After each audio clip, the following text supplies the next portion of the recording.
அதாவது வந்து நான் வந்து பார்த்திங்கன்னா 25 வருஷங்களுக்கு முன்னே வீவர்ஸ், அதாவது வந்து நான் வந்து வீவிங் பண்ணிகிட்ருந்தேன். சிறு தொழிலதிபராக வேலை பண்ணிகிட்ருக்கேன். இப்போ வந்து சமீப காலமாக வந்து பார்த்திங்கன்னா இந்த ஒர்க்குனால் ஹார்ட் ஒர்க் பண்ணுறோம். பண்ணுனா கூட எங்களுடைய உடல் அசைவுகளோ அல்லது வந்து வேலை பளுவோ குறைஞ்சிடுச்சு. உடலுக்கு உண்டான வேலைகள் குறைஞ்சிடுச்சு.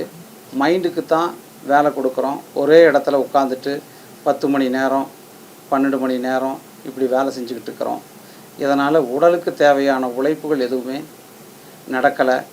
எனக்கு இப்போ வயசு 50 ஆகுது.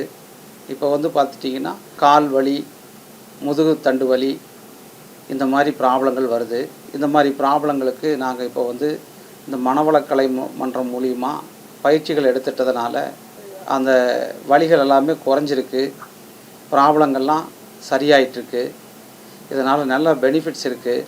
பயிற்சிகள் செய்வதனாலையும் தவம் பண்ணுறதுனாலையும் மின்னோட்டம் இதெல்லாம் சரியாக பாஞ்சு நம்ம அசைவுகள் ஏற்படுத்திக்கிறதுனால அந்த வலிகளெல்லாம் குறையுது அப்படிங்கிறத நான் உணர்கிறேன் இது மூலியமாக. இது மாதிரி நாம் இந்த வலிகளுக்கு போய் மெடிசன்ஸ் எல்லாம் எடுத்துக்கிறதுனால பெரிய பயன் இல்லை. தொடர்ந்து மெடிசன் எடுத்துக்கிறதுனாலையும் கிட்னி வேறு சைடு எஃபெக்ட்ஸ் எல்லாம் வரும்.